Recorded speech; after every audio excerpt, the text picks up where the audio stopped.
what is the green economy, and I will first talk about the big issues here in the Anthropocene, the new era, the geological era, and then some basics on the green economy, why I think it's good, although it can be bad sometimes if you're not very clear about how it's implemented, and how economics can become a tool for sustainable development. So I assume that it's not a tool today for sustainable development. It's actually a tool. Today it's often used to justify business as usual. But it could be used as a tool for sustainable development. And I think that many of the neoclassical and the mainstream economic theory actually offers tools that if we use them well. And then I think, well, the problem in economics, I think, is both ontological and epistemological. The ontological stuff is that the economic theory was formed in the time and a model around physics and equilibrium theory and non-complexity and so on. So it doesn't really fit with today's world. It's never fitted actually, but it fits even worse with today's world. So that's why many economists they make the wrong assumptions about the world, how the world looks like. And the other thing is the epistemological problem in economics. They're so obsessed by equilibrium and by optimization, mathematical optimization. So they can't really embrace the new social science, which is about learning and adaptation and value changes and so on. So there are problems to actually take in the new insights from social science and also from science. So they become this little obscure apartment of philosophy called utilitarianism, with a very strange classical version of utilitarianism. And that's what we learn in economics, which is really stupid. I think we deserve better as students in academics. But there are some good things with economics if you use them with a better ontology and better epistemology. You can really use economics in a good way. Finally, I will say something about the economics of ecosystem and biodiversity. And it's a discussion whether this is new or old stuff. And I've changed my mind a few times around this important report. And I read on your presentations that many of you have studied economics. That's really nice. So I would like to know if you actually recognize what I'm saying, or if you think that I'm saying very strange things. The big picture. Where do the world leaders meet every year? Davos, isn't it? So here's the big meeting in Davos, where the big world leaders meet, and before this meeting they do a report. So the World Economic Forum make a report called the Global Risks Report. So they ask people they trust, what are the main risks in the world? And they come up, they are from industry and government and academia, in terms of impact and likelihood. And what are these, the worst global risks? Take a look at this. 5 of these 8 worst risks are actually ecosystem-based. It's the water supply crisis. It's red here because it's supposed to be a social risk, but of course it's has to do with ecosystems, not delivering water. And then the green stuff here, the climate change and the failure of adaptation. And then prices, volatility in energy and agriculture prices. That's a below risk, that's an economic risk. But of course that's also ecosystem-based. And food shortage, of course. Of the 3 that are not ecosystem-based, one is severe income disparity. And that's to the far right corner here, because the likelihood is 100%. We are there already. So you see that the problem perception, I have no doubt, I have no dispute with the problem perception of the elite. So somehow, we are talking about sustainable development people and doing research in environment and poverty alleviation or whatever. Somehow we have won the intellectual discussion. There's no one denying this, at least not on the expert level, in industry and government and research and civil society. So that's not the problem. So where is the problem? Well, this thinking is not coming into the economic textbooks. Or it's not coming into the academic curricula at all. Even though it's discussed at Davos, because at Davos they discuss real problems. So we say that something has happened in the world, and I say maybe it's the end of the neoliberal era, because before 2010, the biggest problems here is in terms of likelihood. So it's not the whole picture. I couldn't get the whole picture. They discussed fiscal crisis, the slowing down of the Chinese economy is a big problem, asset price collapse, and these things. No, it's not related to the sustainable development very much. But after 2011, it's very much sustainable development related. Something has happened. So I call it the beginning of the biosphere era, perhaps, in terms of our understanding of the problems.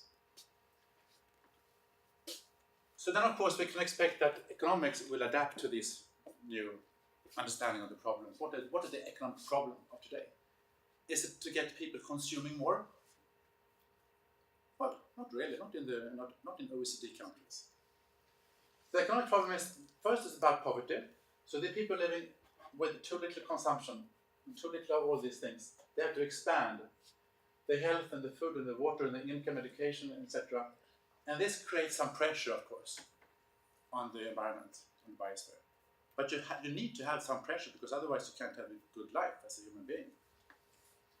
If you have too much pressure, then you come up to the ceiling here. You knock the ceiling. So here the social foundation and here the environmental ceiling. So somewhere here within the donut, this is Kate Raworth's thinking of the donut. Can we live within the donut? Can we have economic development within this donut? We can still have development. We can do a lot of things, as long as we don't pass these limits.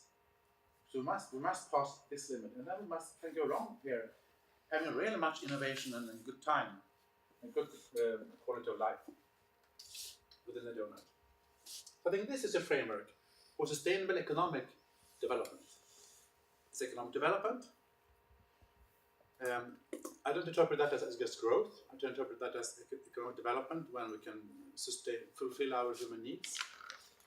And we'll do it in a sustainable way that is within the donut. With human well-being is the goal. Economics provides you tools. It is some tools, policy tools. And the biosphere is a foundation that we can't compromise with. This should be in chapter 1. But it's not even today. Not even today's 2014 textbooks do not even discuss these things. They are still so obsessed by the equilibrium model in neoclassical economics. And I think that's a big shame. And then more and more economists, even quite conventional economists, who think this is a big problem. And then of course we have Herbert Simon. He actually got a Nobel Prize, but he took the Nobel Prize. I think the textbooks are a scandal. That's what he says. This was 20 years after he got the Nobel Prize. Anyway. Maybe you've seen the international student call for pluralism in economics. Have you seen that? I think you should send it out. Otherwise, I think it's quite well written. Just a few pages where there are 30-40 different economic student organizations in mainly Europe. I think other countries too. Yeah, I think Latin America and Asia was there. Protesting against the teaching in economics. And I think they should be taken seriously, even in Sweden. So what I'm saying today is not only my own thoughts, it's not, I'm just not, okay, I'm a heterodox economist, that means a more pluralistic economist, but I'm not alone, and I'm basing my lecture on all these guys and this lady who got the Nobel Prize, or the so-called Nobel Prize in economics. I think they all did some good contributions. So, if we start with the green economy then, what is the green economy and why do I think it's good? Well, here was an initiative by a more research initiative coming from researchers on how to actually understand and make the value visible. To understand the value of nature and make the value visible in decision making.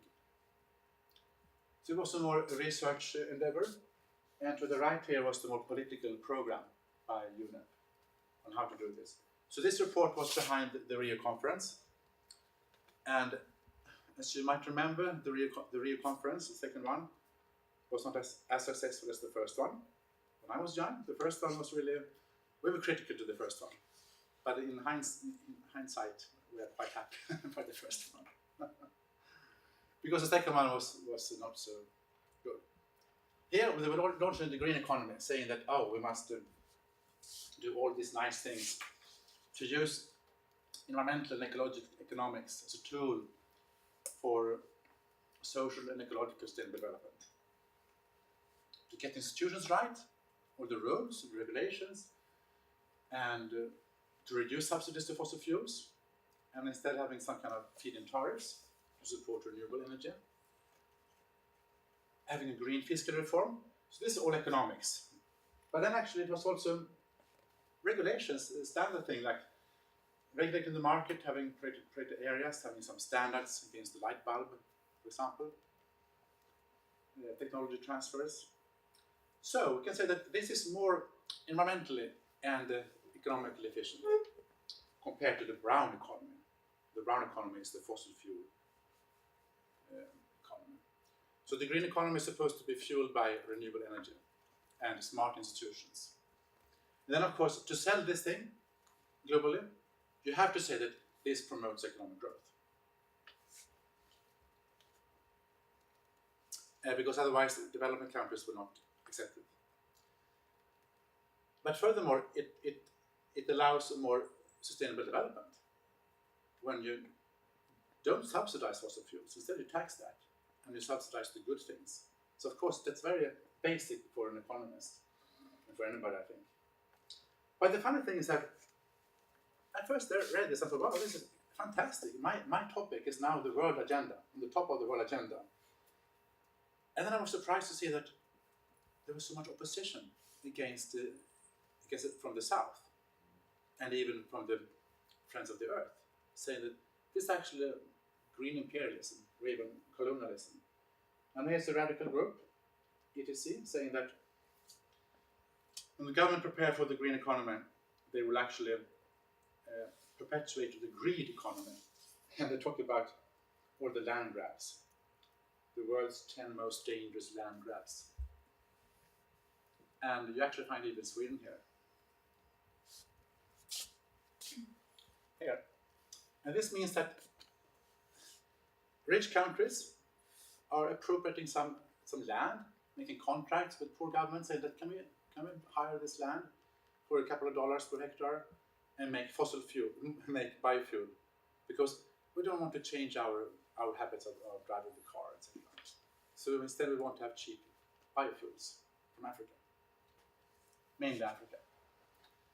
I think this is some kind of neocolonialism. And I don't think this actually is part of the green economy, but it's justified that, oh, we're doing some good things. The Swedish municipality said when they were appropriating land in Tanzania. We're actually doing biofuel, isn't that good? Extremely naive, not understanding that even though land is plentiful in Africa, there are always people who use the land. Even if it's very inefficient, the people who use it, people will be marginalized. So that's a big problem.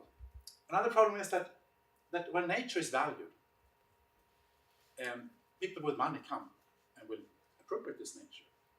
As long as nature is seen as some invaluable, not so much valuable, then poor people can actually use it without any competition from rich people. But when nature is valuable, then the rich and powerful people will come and have claims to nature. I have a good story from a researcher who was up in north of Canada doing some kind of evaluations and asking the Inuit people, okay, so can you tell me what is valuable here about these resources? Why should I tell you? Well, because I want to visualize, to make the value visible, so we don't destroy it. If I tell you how valuable this is, you will take it from us. And I think it's correct.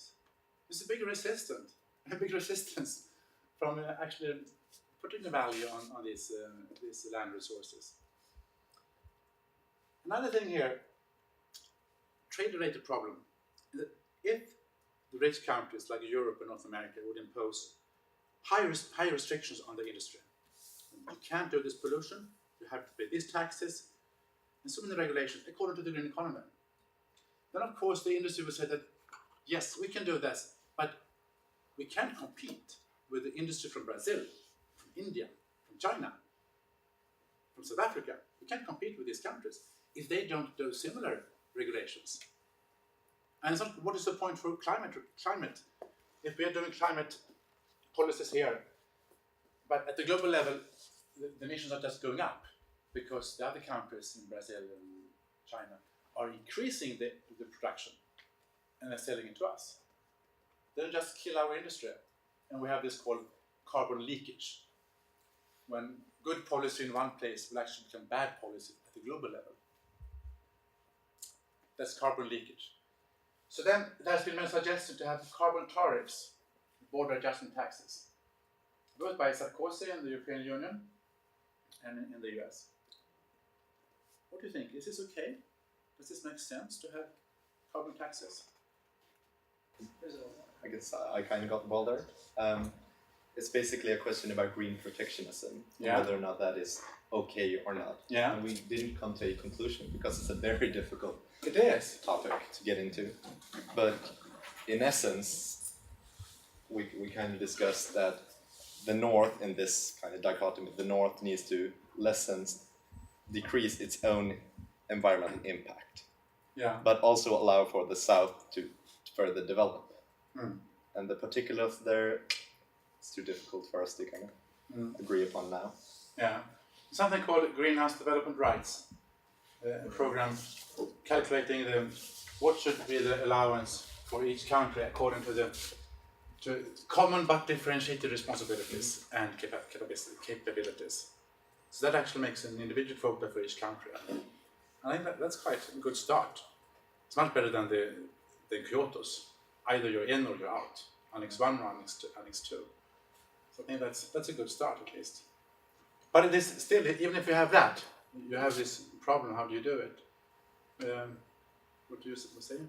We're thinking that, I mean, you should definitely have we're already paying taxes for if we import stuff from China at a certain level or whatever, there's like an economic tax, but we should have a carbon tax, but then the problem is how do you like set that to be both equitable for the development of those countries, but also and then also how do you enforce it? Like how do you make sure that that certain production systems are followed through and not? Exactly, yeah, it's a big issue. The equity is the biggest issue, and then the enforceability. I mean, it must be easy and cheap to enforce. And then how do you justify the cost here? Good. Yeah. A couple of things. I just thought maybe the carbon tariff would work if countries were given like a case-by-case basis. So like quotas on how much a country, so like not a carbon tariff sweeping all type of production, but look at something being produced in a country and looking at the technology available to them, their right to development, so looking at the poverty and how much they need to develop to take their people out of poverty. So maybe looking at the economic donut to see where it is that they lie within those boundaries, and having tariffs that are based on the country as opposed to sweeping. Yeah, I'll show you some slides from the greenhouse development rights, because I think that they're doing that. Yeah. But then the question still is, if some countries from the south still don't want to internalize the cost, and they want to export really products made very, very dirty production. Yes? Yeah, I would like to speak for this on two grounds. Firstly, I was thinking that this doesn't have to be inequitable, because I think it's just a form of internalizing costs for like Western consumers. So as soon as something comes in, the carbon, like externalized carbon costs, which are usually externalized, get internalized and get paid, like added to the cost that we have to pay. So actually, the economy within the Western countries could actually reorient and could decide where they really want to base their production. And then this example with the kerosene tax, I thought it was a very good idea, and the only option right now. Kerosene tax. Kerosene, okay. I think within the EU, it was suggested, discussed a few years ago, I think, and it had the idea that you that you have a tax on kerosene within the EU, but then how can you enforce it? Because that would make it very difficult in international airline traffic to like make prices reasonable, and then you just say, okay, everyone who's trying to land, every airline trying to land in Europe would have to pay the tax, but this would apply only to people who are using airlines in general, and they are rich anyway, so why wouldn't they be able to pay for that? Yeah, I'll come to that actually. I have it on my next slide, I think. Okay. It's a good example, the aviation tax, or whatever you call it, airline tax. Yes? But don't you think that many flights within Europe are crazily cheap? Exactly, and that's so why maybe we they need should the be. kerosene tax. Yeah, so the European flights are the ones that are mainly taxed. So each flight going from or to Europe will be taxed. So of course the European air companies, they will of course suffer most from this. But as long as an American or African or Asian aircraft is landing or starting from the European Union, they have to pay a tax. I think it's really important that you actually change prices. It is. Yes, please. Kind of problem I think I see is that when we talk about, or we think in taxes, we're thinking in a national state framework, but today the economy is not national state based.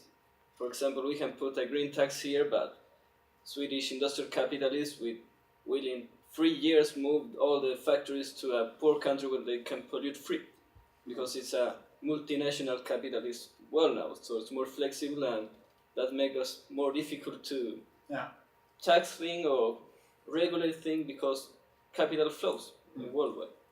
And that is a problem, and that's why we have. We don't have a uniform tax in Sweden. The biggest polluters in Sweden, they're part of the European Union emission trading system. They pay almost nothing. If you don't part of that, if you have to pay the Swedish tax, it's more than 1 krona per kilo carbon dioxide.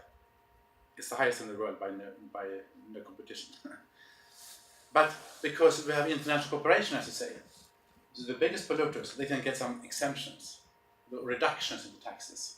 And either you're a member of the emission trading system, and then you pay almost nothing, because you have international competition, or you get 70% reduction.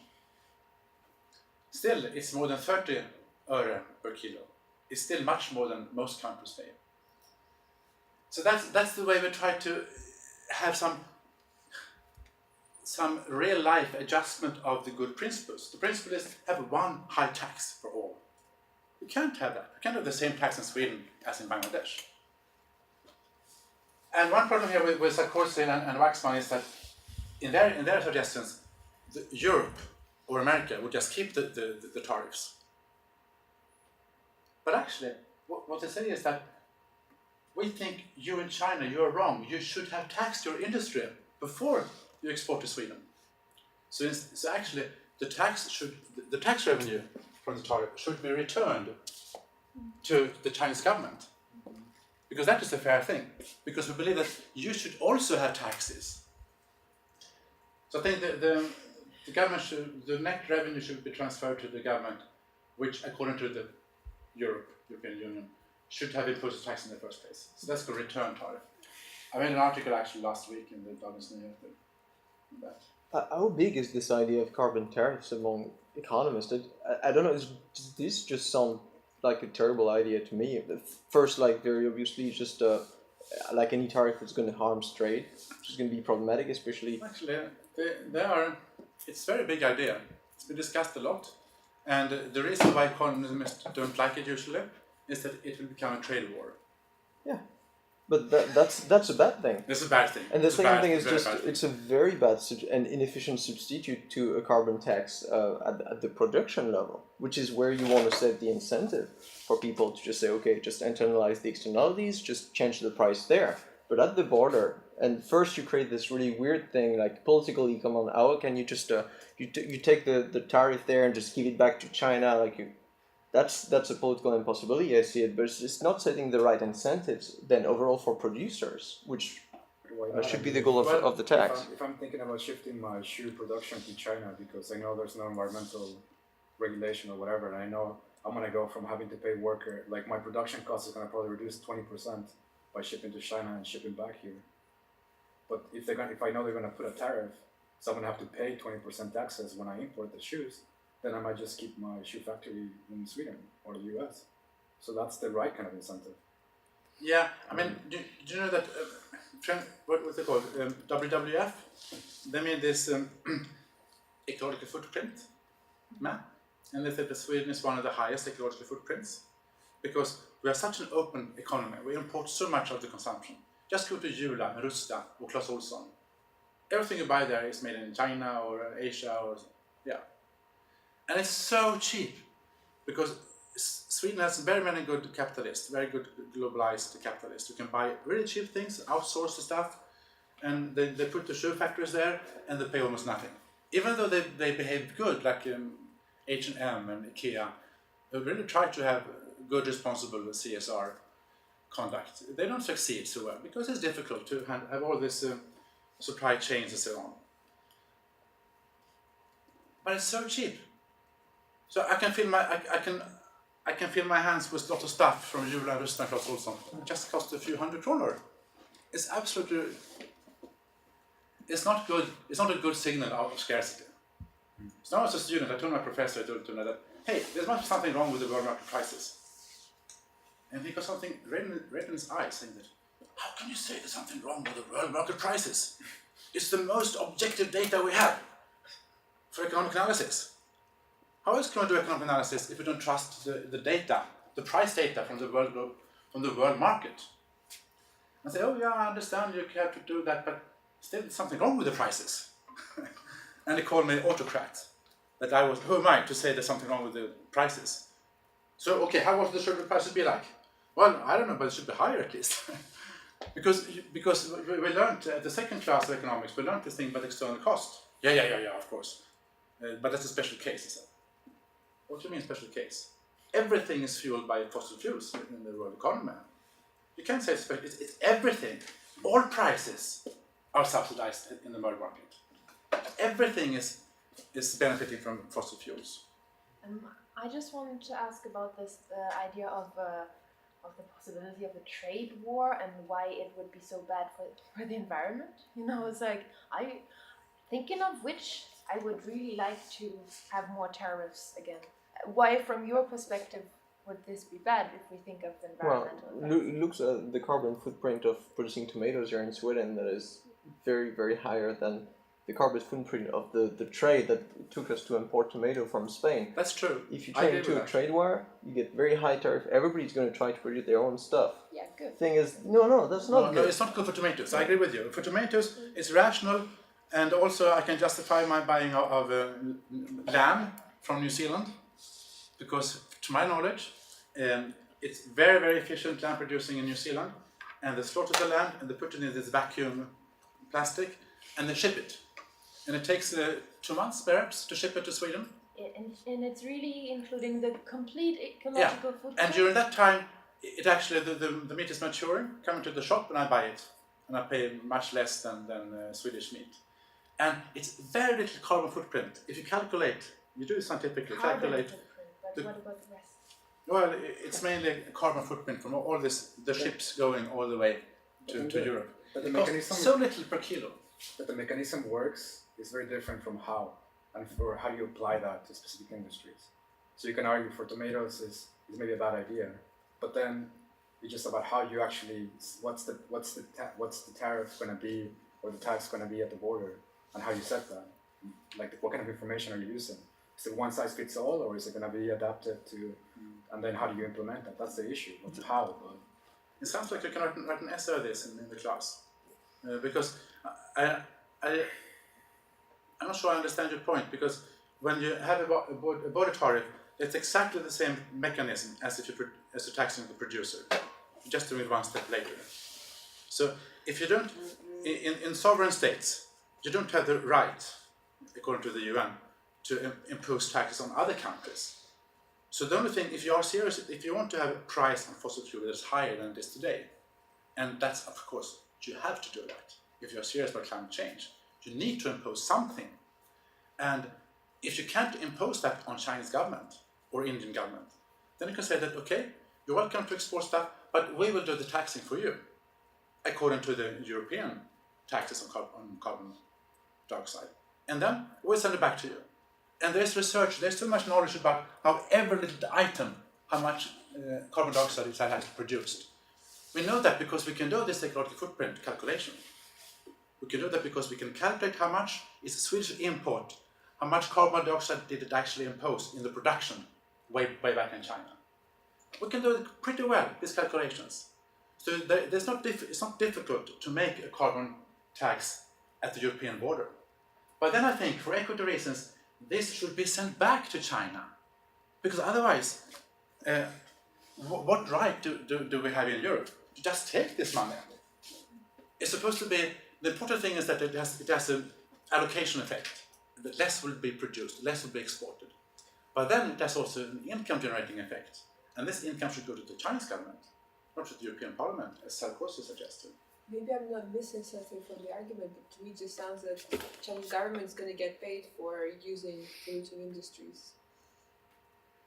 But they will export much less. So they will be very angry, because they will see this as a trade barrier. It is a trade barrier. Yeah, But the question is, are we prepared to take a trade war on this? I think, well, perhaps we have to take a trade war on this. Would that really, I mean, if I was the thing is China has some better environmental regulation than the US, so Yeah? if you're going to justify, like, it comes back to how you do this and how you implement it successfully, right? Because you can have, like, the US could pass a tariff, and like until China has good environmental regulation, we're going to charge you this and put it into a UN fund for green development or whatever to invest in Brazilian rainforest. That's a good thing. But then how do you actually know, like, verify this? Like, I think that was the issue, now that they didn't agree on was this verification of so I think, I don't know. There are many problems here. I'm not saying that this is not an easy issue, but when I debate this, in other economists say that, well, no, we should have an emission trading system instead. Does that work? Well, the European emission trading system, it didn't work in the first 5-6 years, but it will work. Give it a couple of more years, it will work. Why? Well, actually, they are changing the emission trading system in Europe. So they are making less every year it's becoming less pollution quotas, and then they're also actually withholding some quotas. So it will be a positive price on these quotas. So it will work better, and actually, it will actually go around to zero around 2070. So by 2050, it has gone down by 70%. Of course, it's too slow, but it's a compromise, a political compromise. But the proponents of this thing, even Magnus Nilsson, who was economist of the Naturskyddsföreningen before, say that this is a really good issue. And the challenge is to expand this emission trading quota, so it actually includes in the US on the East Coast and in the West Coast. They are beginning with these emission trading quotas. We just should line up with them, and then we have the same carbon price. And I say, yes, but a very low price. And as soon as you expand this thing, you'll have all these negotiations that will result in lower prices again. And then perhaps after 10 or 20 years, it will work nice. But it's urgent. This thing works very fast. It's highly debatable, and you get most of developing countries against this thing. And I'll discuss this in relation to this aviation stuff in the next few slides. So this is an international thing. When it comes to national policy, the green economy is also a national concern. So what would a country like Ghana? How can a country like Ghana apply the green economy? Here is a debate. It's a paper from saying that we have very, very high fuel subsidies. It costs so much money of the government's budget, maybe 20% of the budget of the government, spending to just subsidize fossil fuels. It's totally insane. So economists say that it would be much better for the poor if this money was spent on subsidizing medicines, teaching, healthcare, old age pensions, schools, even some basic food. If you really care about the poverty, you should subsidize the things the poor need the most. That is surely not better. Does that make sense? Yeah, this makes perfect economic sense. But there's one problem here. the author here is a good economist, but he or she assumes what? The subsidies on oil is not producing work, maybe something like that. Oil is produced, yeah. But they assume that you can actually do this shift. There is some kind of benevolent government. We can, yeah, that sounds smart. We take this money and instead we subsidize medicines and old age pensions. Hey, these governments don't work like that. They don't really care about the poor people. But historically, most of African countries and whatever they did up until IMF and the World Bank imposed this development. It's a good point. You know, It's a good point. Historically, there is more concern about the poor than it looks like. But for many different reasons, the basic reason why don't they do this now? Why do they actually want to remove fossil fuel subsidies today? It's not because they want to give the money to the poor. It's because they don't have any more money. They are deficit, the budget deficit. So they are forced to do something. And that's why people protest. Here's Nigeria. The government will reduce the fossil fuel subsidies. And people and trade unions protest. Remove corruption, not subsidy. Because it was the only thing they got. The bus ticket when they go to job to work in the morning, it will increase in price. And the food they buy will also increase in price. And because the salaries are so low, the poor will suffer when they take away the fossil fuel subsidies. Even the rich will suffer even more, but they have so much money. What do you mean they will suffer exactly? Is that called suffering? Yeah, because prices will go up. But somehow, you have to think about these things when you introduce the green economy. So the thinking is good behind the green economy, but if you don't understand the equity issues. Well, And one thing, one thing what they do in Ecuador is that they don't have taxes in Ecuador. They don't have taxes in most countries because the government just take the money and you don't know what you get for the money. In Sweden, you know what you get for the tax money. You get so many services. And I have 4 children. I'm such a winner in the society because all my kids get so much subsidies from the society. So we know that we pay taxes and we get so much in return from government.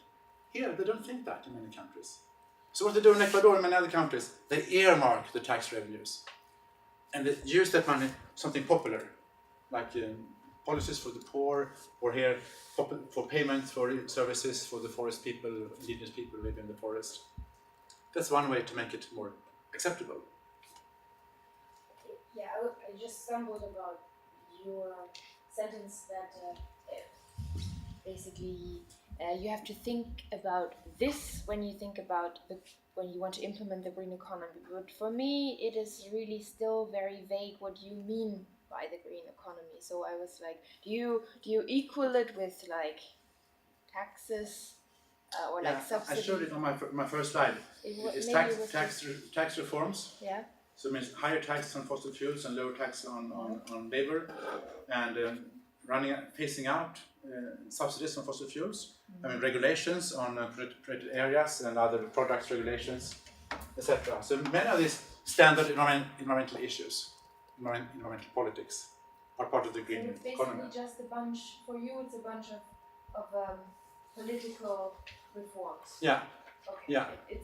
yeah. It's a political program. Okay. It's a policy program for the governments to do this. Here now I come to the aviation tax or whatever you call it. Could you go to this slide? So you're saying that, but how does payment for ecosystem services address the issue of fuel subsidies? Actually, this is a fuel. Here, actually, they don't have a fuel subsidy in Ecuador, but they have introduced a small tax. Yeah. It's still very cheap. Petrol is still very cheap, but it's not like in Malaysia or in many East Asian countries, many African countries, where it's actually extremely cheap with petrol. So it's a small tax on petrol and on new cars. And they use they earmark this tax revenue for a payment scheme that is popular. So that was, because otherwise people would protest, oh, don't tax fossil fuels, don't tax cars, etc. But now when they know that this money doesn't go to the pockets of the government, but it goes to some popular programs, they can accept it. So the big discussion, as an economist, I said, why would you earmark taxes? Then you don't have the freedom as politician to use this tax money to the best possible cause. So in the Swedish legislation, it would be illegal to earmark taxes, because the government should always have the freedom to use the tax revenues to the best possible cause when it makes most efficient, blah, blah, blah. But in more corrupt countries, people don't trust the government. So then earmarking could be a good thing. Okay, so this is the thing that the European Union introduced 2012, that international airlines flying to and from Europe should pay, like being a part of the trading, so they must buy these permits. They will still get 85% of previous emissions for free, so they only pay the last 15%. So with very little money. The non-European will pay 75 million euros, that's nothing. And the European will pay 225, the European airlines will pay much more. But still, the non-European airlines were protesting very much, especially USA, China, India, Russia. They had a meeting in Moscow when they said, we must oppose this, totally. So they waged a conflict to the international court, but they lost, because the European Union has the right to tax private companies. They don't have the right to tax other countries, other governments, but the airlines were companies, even if they're owned by government. So they have the right to tax companies. So in 2003, only China and India refused to pay, and all other countries actually paid. But then the European Union, for some reason, they chose to withdraw this. So now instead, they said that they want to have an international tax within the International Civil Aviation Organization. So they have failed. I mean, there is no tax anymore, because there was so much opposition. And I think one big problem with this tax is that the revenues.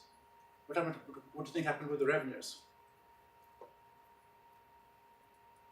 It went to the European Union.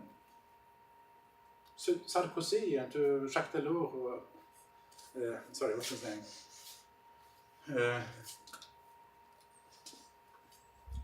So it means to the European Union that took all these revenues. So I ask you, how would a truly green economy solve this dispute? How would you do?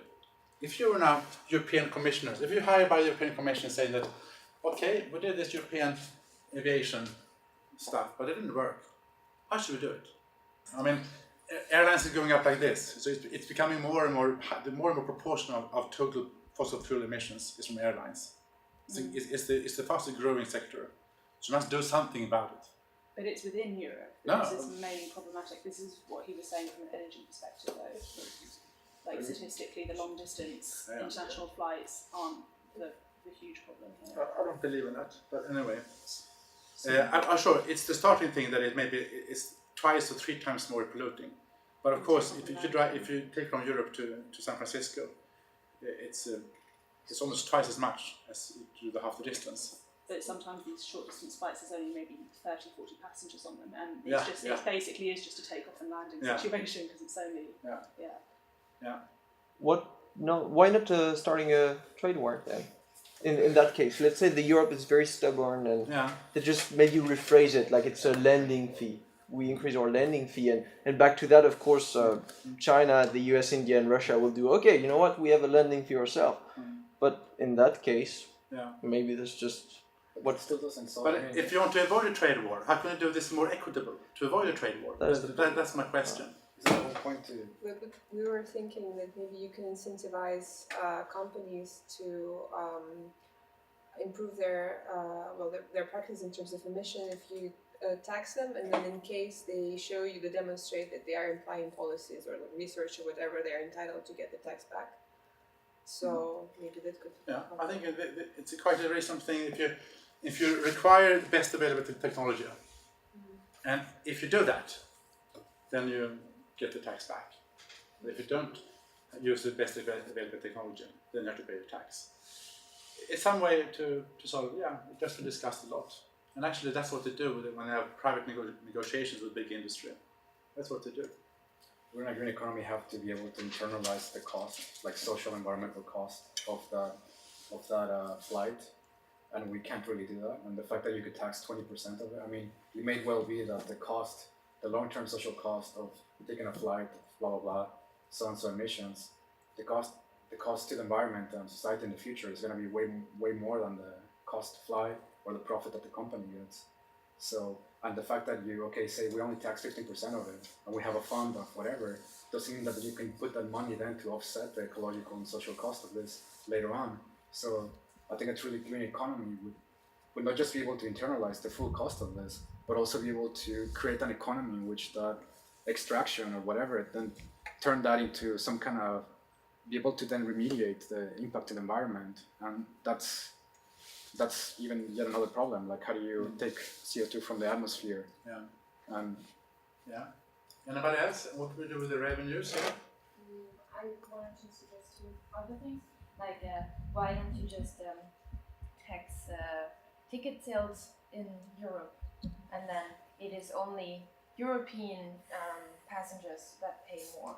I mean, you can of course do that, and you can also do that internally by just imposing a real kerosene tax. So everyone who's like tanking, can you say that? No. Kind of fueling up in Europe will have to pay the fuel tax basically.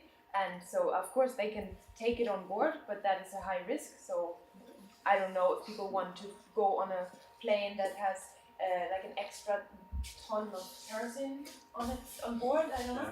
So I mean, you can do that, and China and the US can't do anything. But if you want to impose tax on all international, I mean, the driver here is we must slow down the growth of the whole flying sector in the world. Why? And no, but we don't have to do that. We You can don't just have we to. can do You don't carbon think sequestration as well. And there's a lot of companies now like Norwegian that are offsetting each passenger, and you pay. It's optional at the moment to pay a little bit more to offset your seat, but you can do that. We don't necessarily have to. And also, I think we should bear in mind the aviation industry is really difficult to make profits in. So like we maybe have the idea that there's huge profits being made, but all of the small airlines, they don't turn over for at least 12 years after they've started normally. But you know why it's difficult to make profits? I mean, because the price is too low. It's so cheap to go flying today. Not only for rich people, but also for the world's middle class. And they It's also very just cheap. don't work either.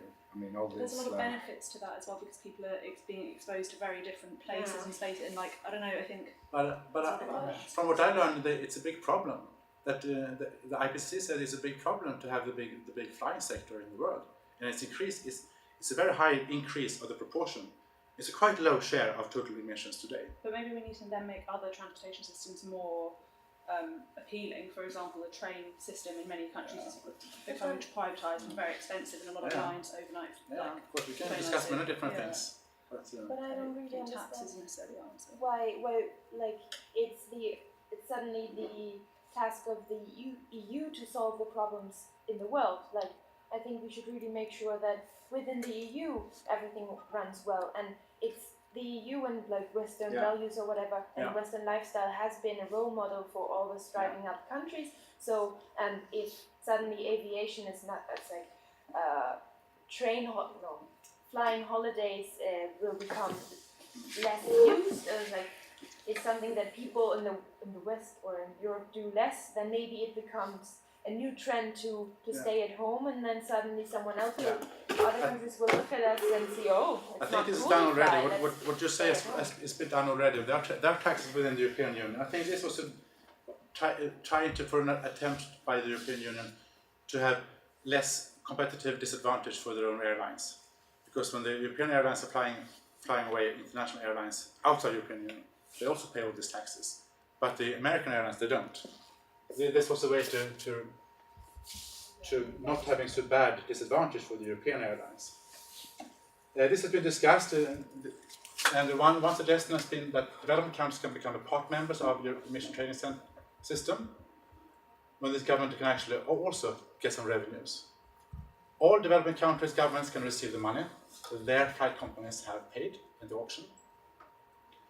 Or all revenues from auctions go directly to Global Environmental Facility, GEF, which finances sustainable development in poor countries. Or of course the one that the European Union is now trying to get, the International Civil Organization Regulation. So these are all 4 things that are much better than what they did. So they chose a system that was very unfair, I think. So I think it was needed to have this some kind of tax on aviation. But the way the European Union was doing that was not legitimate. That was a big problem. And I think that is what we learn from these things. Finally, before we take a break, for the OECD countries, it's important that for the green economy, that we actually reduce working hours and we employ more people in the low productivity personal services sector, like healthcare.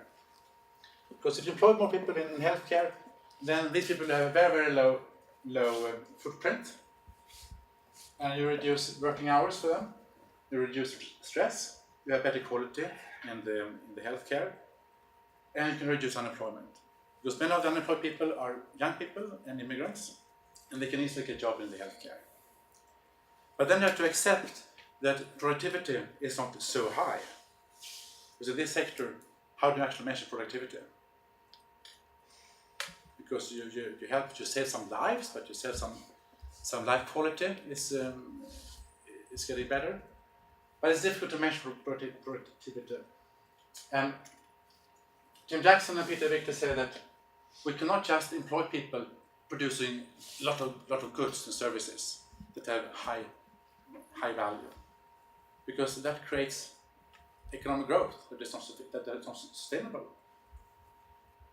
But at the same time, we have to solve the problem of unemployment. So put people into work in this sector instead, having green jobs. But that will not be so efficient in the standard calculation. But that depends what you mean with efficiency. If you have your old parents in a retirement house, you might want them to have good life quality. You might say that, aren't we rich enough in this country or in Europe to have some decent care for old people? And I sometimes wonder, how come we can't afford having nurses? Because they are so expensive. Why are they expensive? Well, because they are paid by tax money. And we can't increase taxes. We must reduce tax all the time. Why do we have to do that? Because people want to have more money to spend when they go to Jula and Rusta and Clas Ohlson.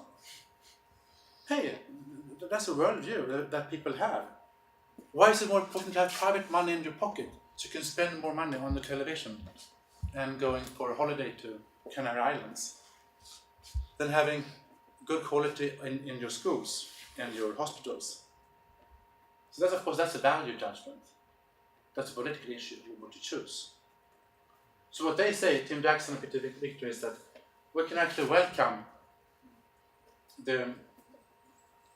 these sectors that have very low ecological footprint, or any other green jobs. We must make jobs cheaper.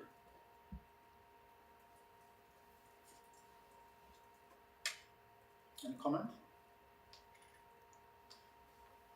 This is a big problem. If we solve the unemployment problem in Europe, then we would have a really big growth, and this growth would be nasty. Because the present way we organize our economy in Europe and the whole world is not sustainable. So we have to restructure the economic, how we actually produce things. And then, theoretically, we can have sustainable growth.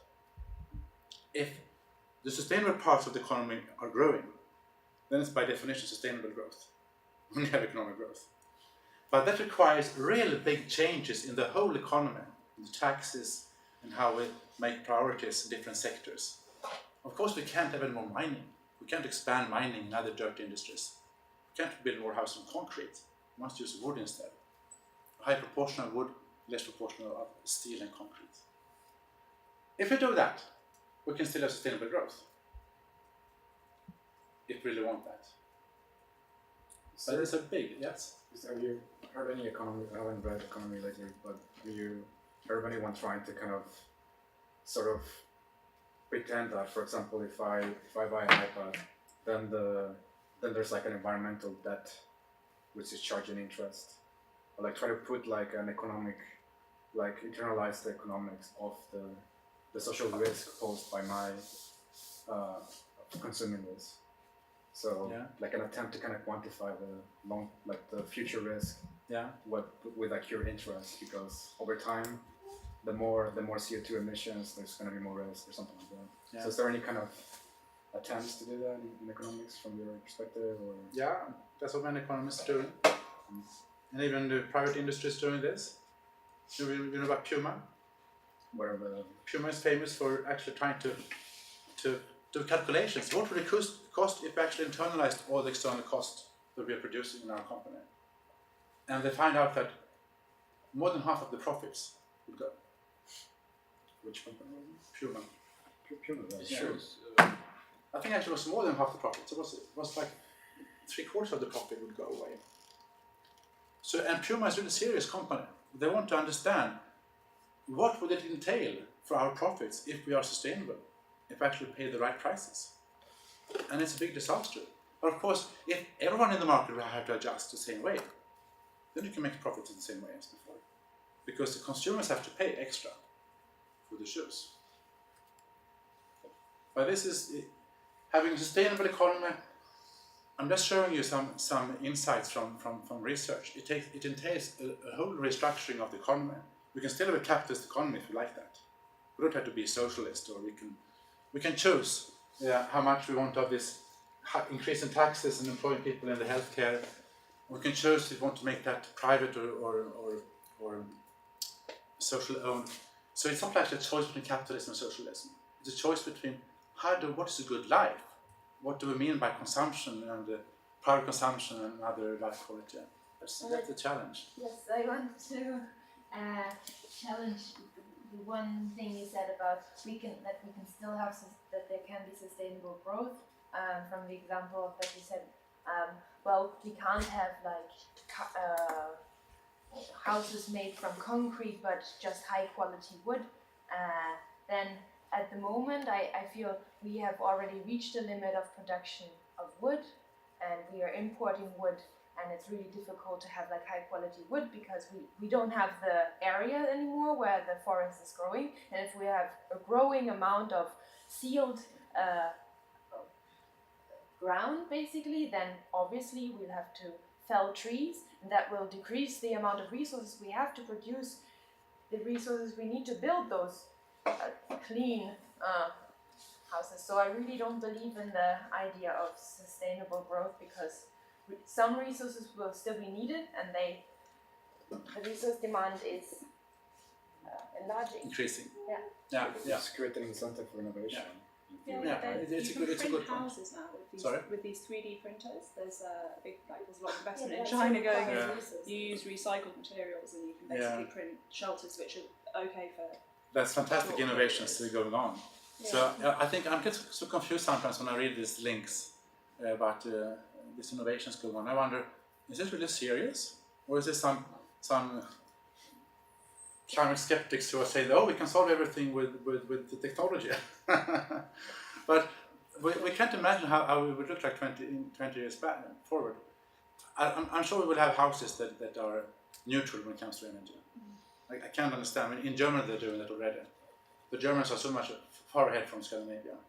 We are so back compared to 20 years ago or 30 years ago, when Sweden was more good model. Now I think Sweden is really a bad model for the last decades. Can we take a break now? Let's say 10 minutes break. There were some conclusions from the green economy. Is that the green economy is based on some good environmental economics thinking and policy to advance the environmental and economic efficiency, and it allows for a GDP growth, for clean growth, and for So that's the promise, and that's why it's good. At the same time, sustainable development is also about the right to development, equity, and I think many developing countries, at least the governments, are suspicious to the green economy, saying that it will be used for trade barriers, as we've seen, as we've been discussing here. It will create tensions between North and South, and it will compromise the right to development. And then I wonder, okay, the right to development, who says that? Well, that's the governments of India, the governments of China. Are they actually the people? But the problem is that even Friends of the Earth and radical groups from equity groups, they're also a bit skeptical to green economy as a concept and as a policy. Because it's a bit insensitive to these issues. So I think that is a failure. And then forcing international airlines to buy emission permits, it's an example of good of conflict. It's good in principle, I think, but it's bad in design and bad in legitimacy. So I also wrote about this in my article. If you give my presentation, you will get that tomorrow. I send it to you. Okay, the third question I raised in the beginning. How can economics become a tool for sustainable development? And I claim that it's not today.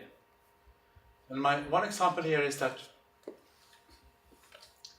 many environmental goals are proposed usually by the EPA in the country, and then it's usually the Minister of Finance in the same country that is said that is this realistic or not. So these economists, they use general equilibrium model to find out is this realistic. And in the general equilibrium model, you have the whole economy put in a big matrix. So when you impose a tax in one sector, this spills over to another sector, because the other sector is using input from that first sector, etc. So then production and consumption will be adjusted in a snapshot. A new equilibrium will actually emerge, and it will always be a cost. It's always a cost, because in the model, you start from the model which is supposed to be perfect in some way. It's today's economy. And then when you impose an intervention, it's always a cost. You cannot do it better. In reality, there are information failures. And that's why you can actually find that regulations of cars in the European Union, I think we said maximum 130 grams of carbon dioxide per kilometer per producer. So now even Mercedes and Audi and Volvo have to actually lower the average car down to that level. In 5 years, the new car fleet, the new number of cars sold in Sweden, in 5 years reduced by 25%. Now talk only about the new cars. Of course, something happens faster when it comes to the sales of the new cars. Why couldn't the market do this? Nobody complains that the new cars are worse. They are boring to drive, or they are not luxurious enough. Nobody complains. They're just as good as they would have been without this regulation. But the engineers making the cars, they have spent a little more of their intelligence to find out how can we actually reduce the carbon emissions, the fossil fuel use, the petrol. 25%. It's a lot for the cars. And then they have the example of the light bulb in the European Union. It's such a great success. I don't know how many nuclear power stations it equates. But now you can't buy normal light bulbs anymore, because they were very, very energy inefficient. And of course, I mean, you can complain that the new light bulbs are not as beautiful. They're not as warm glow as they used to be. So there might be a cost. But actually, it's a win-win. The industry is benefiting and consumers are benefiting from lower energy cost. So why couldn't the market do this? Well, because there are information failures. We don't have all the information. That's actually one of the reasons why Herbert Simon got the Nobel Prize. He said people aren't rational. We can't be rational because we don't have the computation skills. We don't have the information to do all these calculations. And people also adapt by learning and changing values and habits. So first we impose this tax, the congestion tax in Stockholm, trängselskatt. So now you have to pay money when you drive into Stockholm and drive out. Why do you pay when you drive out? That's how it is. And people actually, like my parents, they say, oh, it's quite actually nice to take the public transport. Yes, I've been doing that all my life. But the old people, they're so used to driving their cars. And now when they think they get some kick in the back to actually try buses and the subway. And it's actually quite nice. So when we get new information, we change our habits, we change our values. That's also adaptation. But it's a different kind of adaptation than what you do here. Here you do static adaptations according to the same preferences, the same values, and everything the same. But in reality, things happen. People change values. And we have to change values if we're going to make a transition or transformation to sustainable development. And that's not expensive when you have done it. But you have to overcome some prejudice, like, oh, how can I live without drive my car every day? That's a prejudice. Once you learn how to live without driving a car, then you think it's quite all right. But that's the kind of sacrifices we have to do. And actually, it's not a big deal when you've done it, usually. I mean, Thomas, like in the example of the congestion task, you look at like housing prices starting from the center of the city where all the jobs are located, and you see it just going increasing and decreasing. So the poor people, they live outside of the city, they have more commuting time. So same thing, if you have a congestion task, who's going to bear the burden of the task? And who are you going to kick in the back to do this? It's also, it's not only a matter of just taking this into account in your general equilibrium model, or even if you don't use that, it's just an ethical decision. After that, regardless of the effectiveness of such a tax. The most important equity decision here is to have one zone in Stockholm. Because the poor people in Stockholm, they live in the third zone usually. They don't live in the center, and they don't live in the second zone where the subway goes. They live in the third zone where the commuting train goes, or these faraway buses. And if they pay much, much more for their monthly card, I would say, then of course they suffer. But they don't drive the car today anyway in Stockholm. The people who drive the car in Stockholm are usually people who have the high income people. They drive in the commuting hours. 65% of people go by public transport in the morning and the afternoon. But if you lower the tariff for the outskirts of Stockholm, the big Stockholm, and that's where the poor people live, if you have just one big charge, like 600 or 700 kronor per month, the same if you live in the city or if you live far away, then you can address equity. I think it's a very serious question that you're raising. But it's very important to have the congestion tax. But then you must do the analysis as you do right now. Who is winning, who is losing? Of course, the rich people are winning because they don't usually pay themselves. The company pays. They just continue paying and they send the bill to the company. And they get faster transportation because there's less congestion. And still they were against this because ideological reasons. And I was a chair of the Swedish economists for sustainability at that time, so we sent a we sent a questionnaire to all the professors in economics in Stockholm, 25 or 30. Asked them, are you for or against this tax? Do you know what they answered? Against. Why should they be against the tax? They're economists. Why should they be against this tax? Because regulation is always frowned upon. Because they're orthodox economists. Yeah, but actually, even in the orthodox textbook, there's a chapter called congestion tax. It's chapter 22 or something. If you learn, especially if you read environmental economics, that's where you have congestion tax. It's the most efficient way to regulate traffic in town, according to economists. According to economic theory. Because all the other things, like they do in Italy, that if you have an odd number on your car, then you can drive odd days. If you have an even number, you can drive even days, etc. All these things are very, very stupid. What this results in, all these things results in that politicians do not dare to suggest radical policies because economists suggest that very expensive, they say. But it's not. In reality, it's not as expensive as it looks like. And now you're not Swedish, you don't know Svante Axelsson, but he's quite famous in Sweden as to be the General Secretary of Naturskyddsföreningen, the Swedish Society for Conservation of Nature. And he writes in one chapter here that it's much easier to do this transformation to sustainable development in reality than it is according to the economic models. Because the economic models, they use this general equilibrium model, and everything is a cost, and it's very expensive to do this adjustment because they don't factor in all these things. My second example here is cost effectiveness. Economists love cost effective policies because why should you spend extra money? And regulation should be avoided because usually they don't end up at the same marginal cost.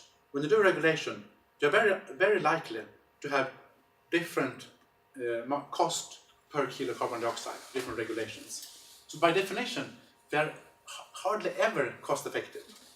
And cost effective means that it's the same cost per kilo carbon dioxide.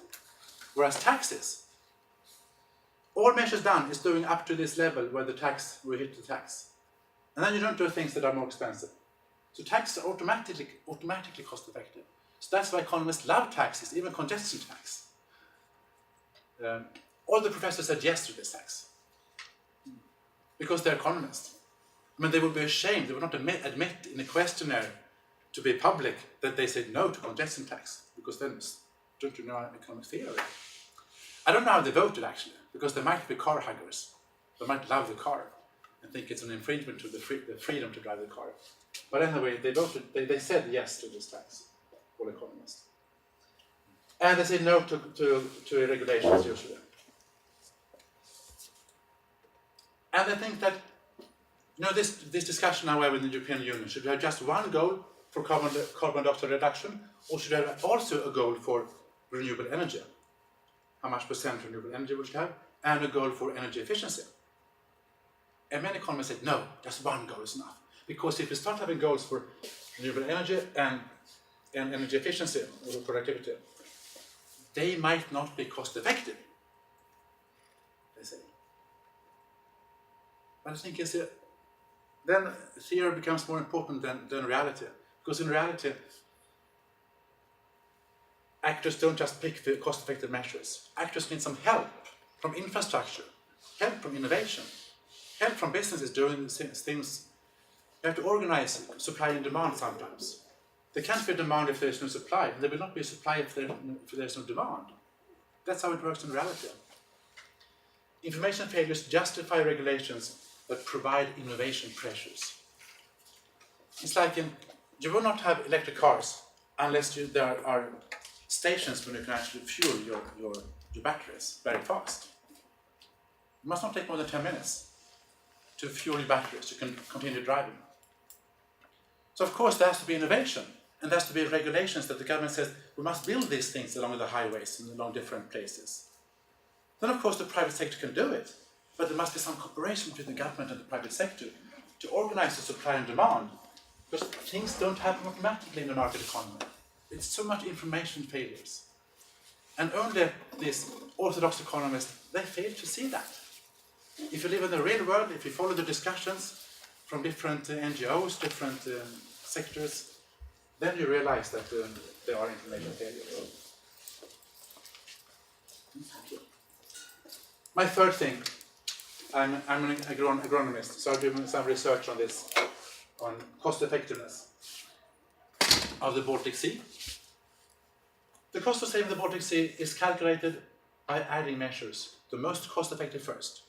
So if you have a wetland here that is very cheap, you can reduce nitrogen and phosphorus by this wetland, then you do that. If you have a sewage here, you can reduce phosphorus and nitrogen, but it's very expensive, then you wait with that, and you do something else before.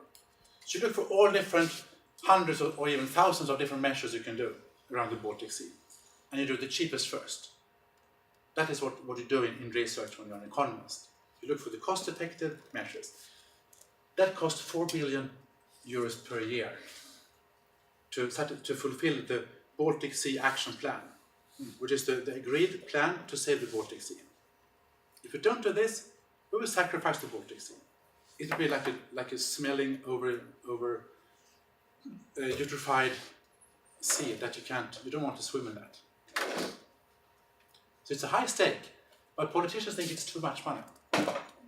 Perhaps not the Swedish politicians, but because they will pay maybe 10% of this. But in Poland and in Russia, they're not so interested. So in reality, Sweden has to pay much more, because the more interested you are, the more you have to pay. You can't force the Russians to pay this for the Polish people.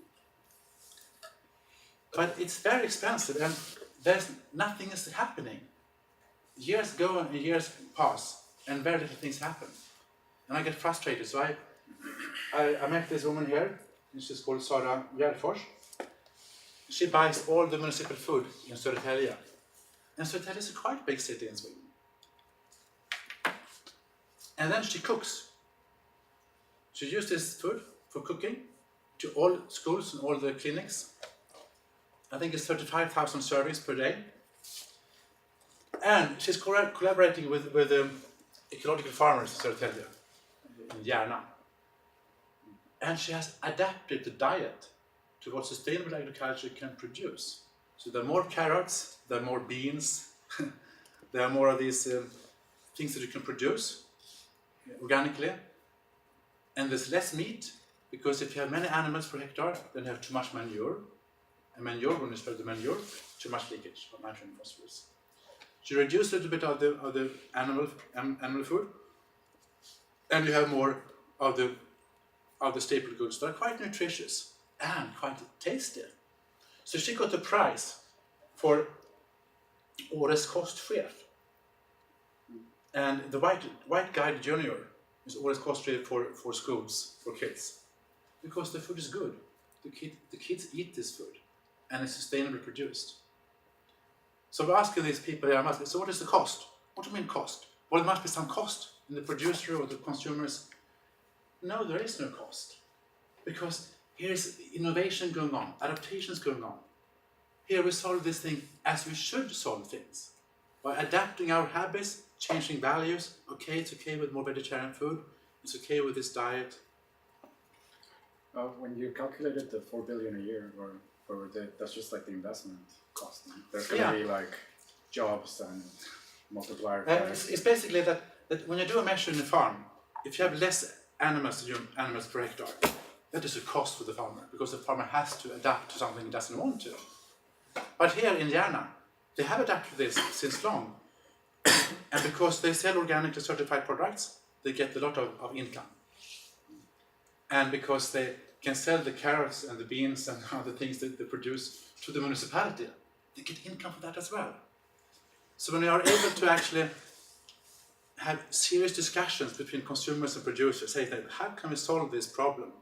In the food sector, it's a big environmental problem, both carbon dioxide and nitrogen and phosphorus leakage to the Baltic Sea. How can we solve this? And then you find good innovation solutions in collaboration. And you cannot realize these things if you're doing this analysis when you assume that all interventions are cost. But that's only looking at one side of the coin. I Yeah, mean, the economists, they look at cost and benefits. So that will be, what will be your solution then for economists, to just look more on the side of the benefit, and then that will maybe just foster innovation? I think that's a misrepresentation of what economists do. You're right. The benefits here is that the Baltic Sea is saved. So the Baltic Sea Action Plan, that's a big benefit. And actually researchers at Stockholm Research Center have shown by interviewing people that how much are you willing to pay for this and how much is this worth for you, saying that the benefits are greater than the cost. So even during this period, the benefits would be like 5 billion euros per year. So that is what economists do. And then their job is done. They show benefits, 5 billion costs 4 billion, that is our analysis, and then you should shift it to the politician then. Yeah, but you know, the politicians, in reality, the politicians say that, yeah, that looks fine, but you know, it's too expensive still. And we don't really trust $5 billion euros per year benefit. For what? For swimming and, yeah. But they don't do it. They're not convinced, the politicians are not convinced, so nothing happens. And if you can show that this could actually be perhaps 1 billion per year, because you have adaptations going on, if we change our diet, if we support agriculture, organic farming with very low runoff of nutrients. And today they don't do that. Today the organic certification does not include eutrophication. So Arthur Granstedt, who is the professor in ecological farming, says that it should include eutrophication. Organic farming should also take responsibility for these things, at least if you are situated along the Baltic Sea, which is a big problem. So what I'm saying here is that we still have the benefits, and the benefits, it's very difficult to estimate the benefits, but I think it's one method to estimate, asking people how much are you willing to pay for a clean Baltic Sea. So you still have it, but the benefits will still be 5 billion and the cost is only 1 billion. Then you would have action. You're arguing for better calculation methods. When it comes to the benefits, that's a separate issue. I don't want to take it now. But I mean, even on the cost. But on the cost, I'm saying that I discussed with many researchers, and they agree, saying that this is probably an overestimation, because when people start to adapt, and having adaptation in the values and the habits and the diet, for example, then it's not a cost actually. But before you adapt, it's a high cost because you have to actually, oh, do I have to eat this food? So it's a bit scary and you have to reevaluate many things. So that is a cost in your mind shift. But once you've done it, it's a much smaller cost. And we should not exaggerate this cost because this is deterrent. I say it, this is a deterrently high cost. Nothing happens. Because the Swedish government cannot pay so much money every year. Not even together with the Finns and the Danes. So that's why they try to force the Poles and the Russians to pay part of it. It doesn't work. So it is a deterrent cost. And that complains why I'm so frustrated that nothing happens. We are still killing the Baltic Sea because we believe it's too expensive. But if the politicians start, then things will happen. There will be adjustments, there will be adaptations, and it will not be so expensive by the end of the day. That's what I'm saying.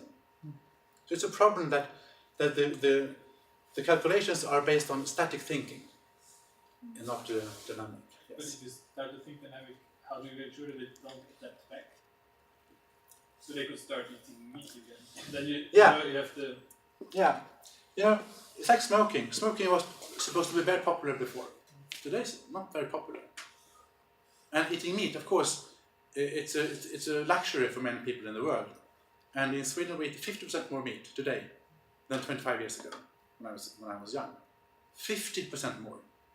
Why? Because it's so cheap. It's the same kilo price as many vegetables.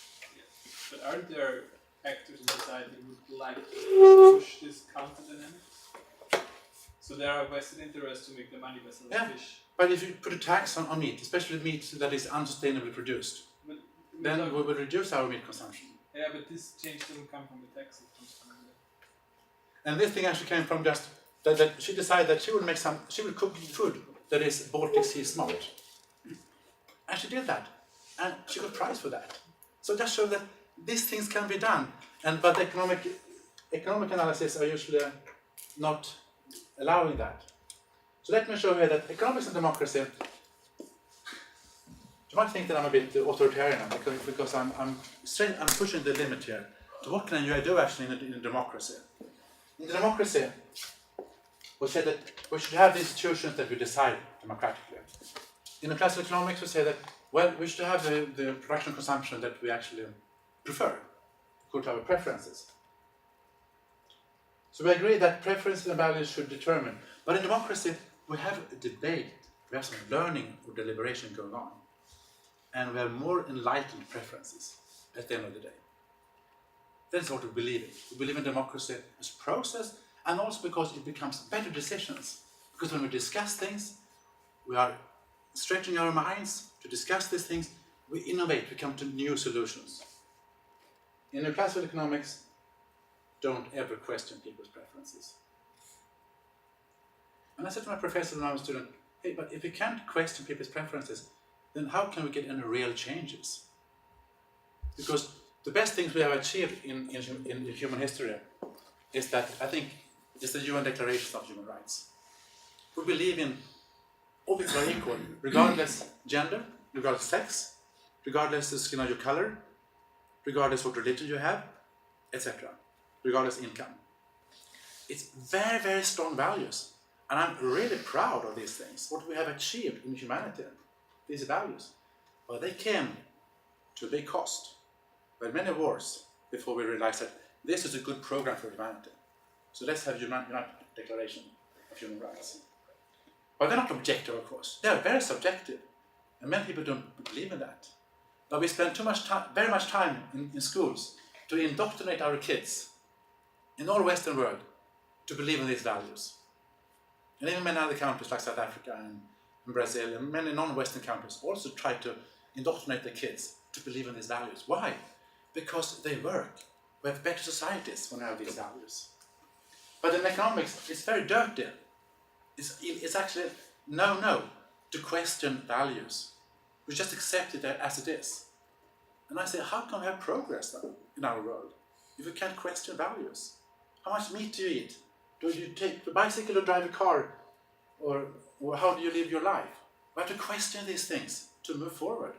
Do you mean balance with the research or within?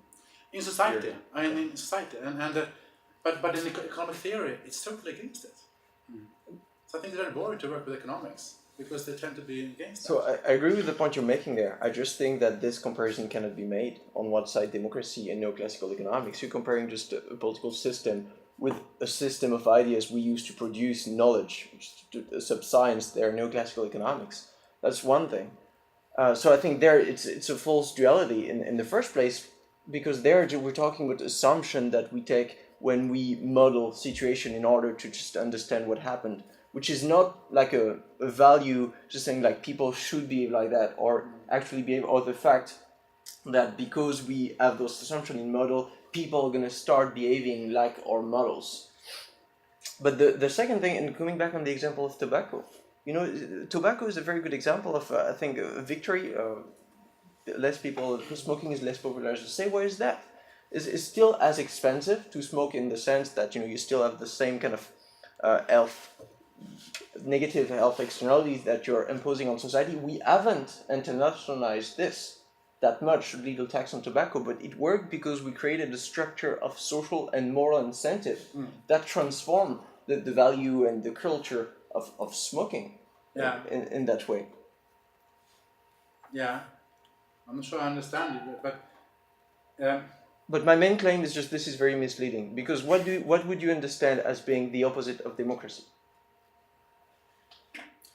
I'm saying that in political science, they don't have a problem with the fact that we need sometimes to change our values to achieve political goals. But in economics, there is a belief that we should achieve the best society is where people get the preferences satisfied. That's the best societies, regardless of what preference people have. That's what we say in economics. And I said, it should not be like that. We should be able to actually say that this might look like an inefficient policy because we go against some preferences. But look here, we go against the preferences about smoking and the preference of drinking alcohol. And maybe it's good for society to go against these preferences. Maybe it's not a big cost. When you invest in Förbifart Stockholm, the biggest highway in the Swedish history, going around Stockholm, it's profitable in the economic calculus only if you believe that people love to drive a car and people can't change to public transport. If we don't have that assumption, it is not profitable, this highway.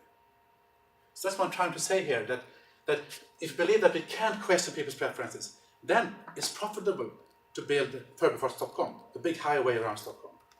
But if we can think that maybe people can actually change the habits and the values and drive public transports, then it's a total waste of money to build this highway.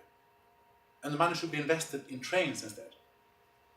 And the funny thing is that what Svante Axelsson shows here in his book is that all historical traffic prognosis that have been done in Sweden have overemphasized the people's value of driving the car. So we have historically invested more money in highways than in railways. So the railway system in Sweden is awfully underinvested. And people show all the time that people want to drive more with the trains. And today there is congestion on the train, on the railways, because we haven't built hardly any railways in Sweden. Because we don't believe that people will actually change. But we can see empirically that people change all the time from private cars to public transport. Historically, for the last 10, 20, 30, 50 years. So why can't we build this into our model that people will change and not just believe that, no, people want, in 2030, when the highway is there, people will love to drive the cars. I mean, there is That's what it's about. There's agent-based modeling. I mean, there's many different types of economics that try to take in heterogeneous strategies and try to, I mean... Yeah, agent-based modeling. I think and that's, you can play with agent-based modeling and you can play with scenarios. But they don't do that, usually, when they make this prognosis. Because they think it's too speculative to do these things.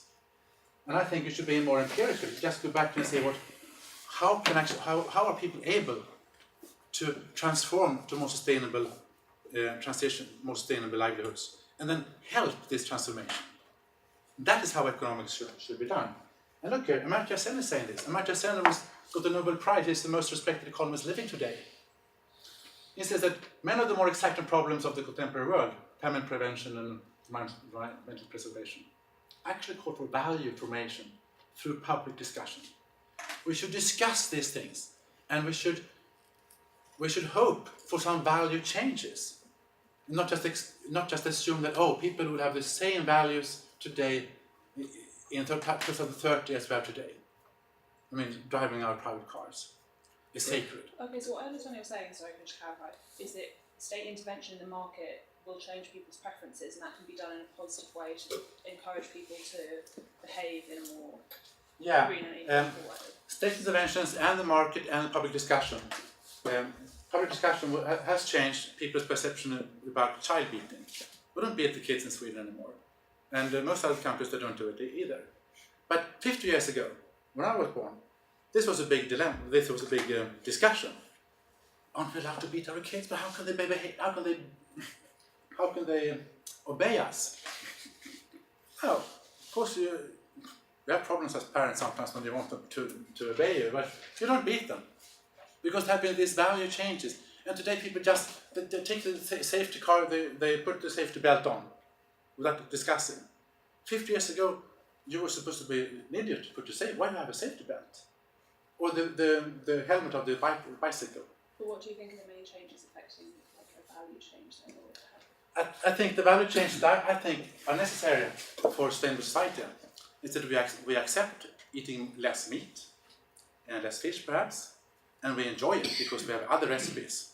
We just adjusted that. So it's no cost. It's the same nutritious and it's no cost. But it takes some transition, some transaction cost to actually like this, the new diet. That's one thing for the diet. When it comes to transportation, we'll do much more by public transports and much smarter systems. And then when we do that, it will be much easier to have this transformation. But if you believe as a politician that, oh no, I can't suggest to have more investment in railways because people will not elect me. Because the economists show that it's such such a high cost to have a transformation to more railway transportation and less highway.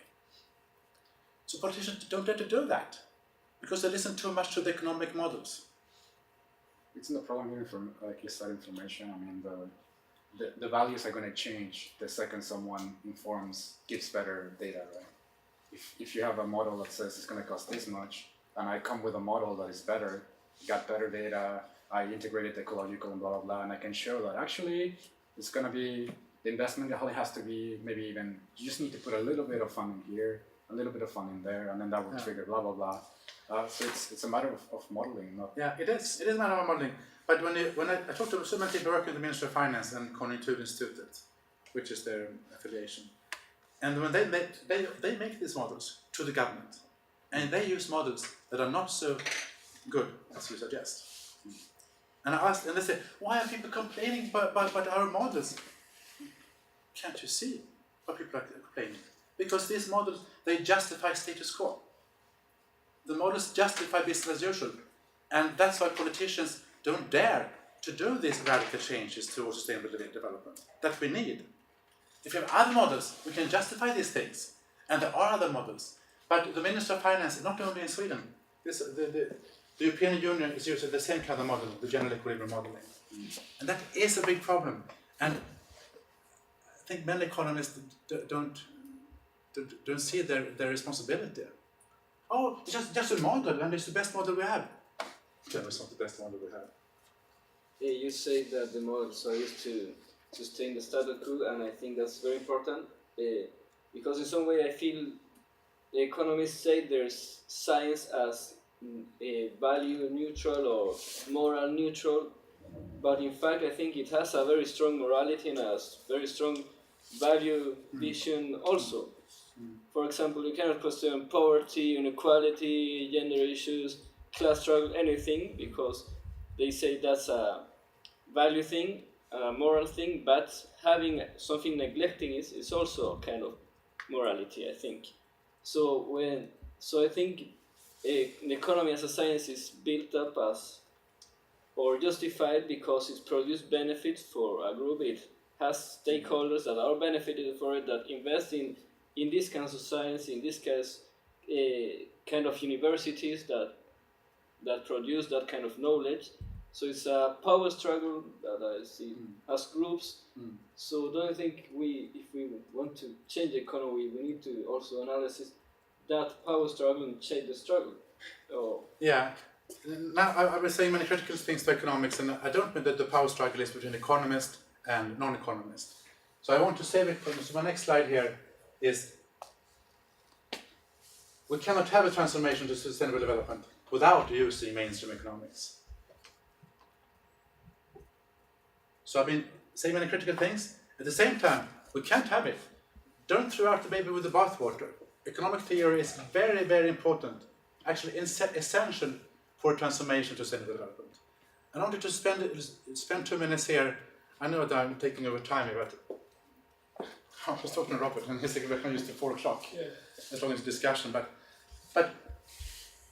I've been critiquing economics now, but actually I've been critiquing a few models, how economics are applied by the Ministry of Finance. But if you think for a while, just spend 2 minutes with your neighbor and think of any examples why economic tools are essential for this transformation to sustainable development.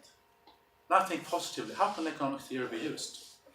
Okay, 2 minutes, just identify one thing, 1 or 2 things that are useful for economic theory. Can you just define what you mean by sustainable? Well, I think you know what sustainable development is. It's not like changing this model or maybe this model is good. It's the whole idea. You had a good one with religion. Do you want to? Yeah, we're comparing mainstream with a religion. Because I don't know, start saying that why should we keep mainstream economics if we don't think it's a good representation or interpretation of reality? Yeah. So at what point can we keep it? And if we start changing it, it would not longer be classical mainstream. Okay. Well, now it's asking for what are the good things in the mainstream. It's difficult. And I ask you.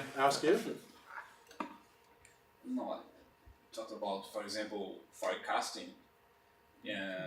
Well, most of the time they get it wrong about our future, but it's not say always. But it may help getting a superficial view, or at least a piece of the. What are the concepts and theories that are really good in the classical mainstream? I was just thinking it could be useful to put a price on the environment, or so many times we need to put value on stuff to make them something to talk about. Yeah, to internalize cost. Yeah. We had a few resource efficiency. Yeah. So cost effectiveness and all that. Cost effectiveness. The value and pricing efficiency. Yeah. So if you put a price on something, it's a lot easier to organise. It becomes quantitative instead of qualitative. So when we're looking at ecosystems, if they had some kind of value, then you can better organise whether it's economic or non-economic to pursue certain ventures. Yeah. Time efficiency, again, like deciding, making decisions, those kind of things. Yeah. There are many good things. Here I have 2 important things. I think opportunity cost is extremely important to understand. There are costs, the foregone benefits, and you usually understand the work of nature with this concept. External cost, extremely important. Externalities are not just special cases in the Anthropocene. Externalities are everywhere.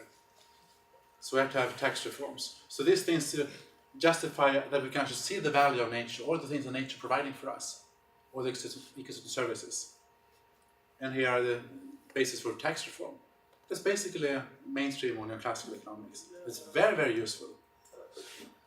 I just wonder, when we know from mainstream economics that a major part of the prices are external to the prices, so you could maybe argue that actually more is external than internal to the market. Yeah. Why should we use a tool which is made to analyze the market? Yeah. It should be used in a tool which is analyzing society. Yeah, I mean, you can. Of course, the tool stems from the equilibrium and and now the thing I showed with the Anthropocene is a different starting point. Where but still, this thing justifies that we changed the tax system. and we tax things that causes external cost, and then of course you can be more radical and say that you can question the whole concept of having external costs, external benefits, because it starts from the market function. Yeah, sure, but still, I mean, these things are very powerful tools. I'm confused.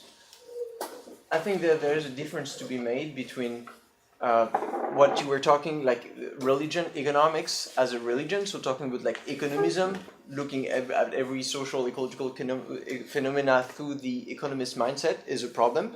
That is one problem in itself. So what tool can we take from the economist mindset for sustainable development? This is your question there. Yeah. But then you mix it, you're throwing into it like the division between mainstream and heterodoxy. But those, I mean, they are not specific tools that neoclassical economists, those are tools that I will say all economists use, including heterodox. Yeah, but I want to say that the origin of these things are neoclassical. And this might be difficult, but I mean, Arthur Pigou was, by all means, he was a neoclassical economist, Arthur Pigou. He wrote about these things 90 years ago. He defined external costs, external benefits, 90 years ago, to improve market efficiency. So he was, by all means, he was a neoclassical economist. So I want to give some credit to the neoclassical economic theory. I'm not saying that I'm anti-neoclassical economics. I think there are some things in the neoclassical economic theory that are good. But then, of course, this thing, is it neoclassical or is it just mainstream? I don't actually know. So I don't know who to give the credit to. But so just say, this is economics. And yeah. I will be curious to say what you disagree with. Neoclassical economics. Why? Why? Because so you're an ecological economist, you're a Marxian economist, you're not using those? Yes, we are. Yeah. I'm an ecological economist and I use these things. Yeah. And I'm open with saying that I am inspired. I'm working in my institutional economic theory and I'm inspired to some extent by the neoclassical economic theory. Even though I spend a lot of my time critiquing them, you know, I get quite tough debates with but some. You're calling this neoclassical tools. Yeah, those are. This is a big confusion there. Neoclassical economics was the first school of economics, so of course it was the first one to kind of like set the tools. Not the first school. Who were right first? They were before the classical. Is it the a school of economic thought that's still recognized today? No, that is part of the history of economic thought. The classical school. It's not a school that produced theory. Okay, so the neoclassical school of thought is the oldest existing school of thought when we talk about knowledge production today. Okay. So of course, and since they've always been kind of like, not always, but since the mainstream, they've set a couple of tools and they were really powerful in shaping the discipline of economics. And that way, but I don't... I think there are foundational assumptions under this way to analyze society with which maybe some, but at least major part, but not all Marxian economists, post-Keynesian economists, and so on, would just disagree. And so it's not their way of thinking about the economy. Name them. Which assumptions? Which assumptions? Methodological individualism? Where is it there? You have to in the notion of cost and benefits, where is methodological individualism there? I think you have a good point. And I didn't write neoclassically because, and you can see on my slide, I sometimes use the word mainstream. Mm-hmm. And I say that I don't want to be interpreted as an anti-economist, not even an anti-neoclassical economist, because I think some of the things that I read in the ordinary textbooks, that are by all means neoclassical textbooks, on the first and second and third year when you study economics in a Western country, at least an Anglo-Saxon country like Sweden. France is different because France is much more philosophical and broader. But in Sweden and the Anglo-Saxon countries, it's very mainstream neoclassical. I learned this thing, and I think, okay, it might be called mainstream economics. And if you go on to the second thing here, incentives. Well, the incentives, if you go back to Martin, before Ellen Ostrom, was saying that the theory was that if you have a common grazing area for one village, there will be exploitation, there will be overexploitation, it will be inefficient. Because by definition, you can't handle common grazing land, it will be tragedy of the commons. It was in the textbook. Now it's in the textbook that, it all depends on institutions. So now the textbook, at least in the good textbooks, they have changed this towards institutional economics, which is my field. So now we think of these things, rewards and punishment, is not only in terms of having simple ways to avoid tragedy of the commons and prisoner's dilemma. We also think, how can we actually organize to move away from present dilemma, the national equilibrium, and reach a more optimal, sustainable outcome. Then you have to talk about social incentives, to talk about norms. How do we actually discuss norms, like Amartya Sen was saying? How do we have value formation to public discussion? Changing norms that creates trust, learning, leadership, collaboration. Nothing of this is neoclassical. But we can still keep the old thinking of incentives and how to change incentives by rewards and punishment, but with a much broader view. And that's why I told here also that this should include the insurance value of biodiversity and resilience. So you can still keep some of the concepts from mainstream economics, but you can fertilize it with more understanding, a different ontology, the modern understanding of the world. And then you can do great things as an economist. This is how economists can work. And cost effectiveness, which I just spent a few slides criticizing cost effectiveness. I was actually criticizing the old way of applying this concept. But if you apply this concept, you include synergy effects and realistic adaptations, like in scenarios or in agent-based modeling or whatever you do, then this is a good concept. Don't you think So don't throw away the baby with the bathwater. That's what I want to say.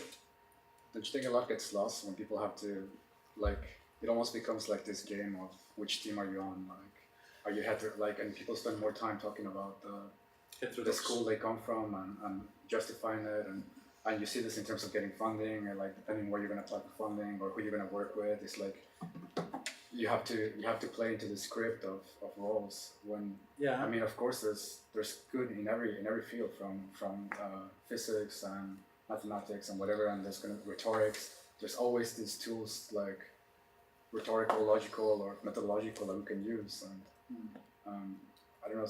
Sometimes I feel like I have to, or my process, my education, economics or political science, I have to. It's been to the process now is to unlearn that and to like really to like kind of unlearn or like de-identify myself with it and like look into other fields like for more. I mean like rather than focus on a specific field, really look at, you know, or like stop wasting time like talking about the school that I come from, or trying to frame my paper in relationship to the theory that, you know, and to make sure that I do it in a strategic way that will be taken. Instead of just like, well, if we're talking about a specific case study, then what is a list of all the possible tools that I could use? Yeah. Not just the ones within my discipline that I know are going to get well read and well received. Yeah. So like you can't throw the baby out with the bathwater, because we'll always stand on the shoulders of the good economic thought, and good ideas don't really get lost either. Yeah. Like, things will. Okay, so I don't think like identifying what the good aspects of the new model are to then transfer, like that will be the case anyway. Yeah. But a lot of the tools that we're using today won't work tomorrow, like for the future. So we do have to adapt them. But yeah, I mean, schools of thought just becomes a bit of an ego war, and it becomes a bit futile. Yeah, it is. Yeah. So yeah, that's also a trap not to fall into, because that doesn't help advance the innovative ideas either. It's a good conversation we have now. Yes. I would like to jump on a different point. So if you want to respond first. No? Okay. I would like to come back to your critique of the general economic models. Would you have examples? Or you mentioned agent-based modeling. Would you have examples of alternative modeling tools that would allow to modelize all these changes in behavior, for example, or feedback from environment? What do you think? Well, there was one in the Swedish government asked to have a plan for making transportation fossil-free. So they asked the EPA to do this plan, and the EPA was doing a plan called Färdplan 2050, how to actually restruct the communication plans. And then the Minister of Finance was doing analysis.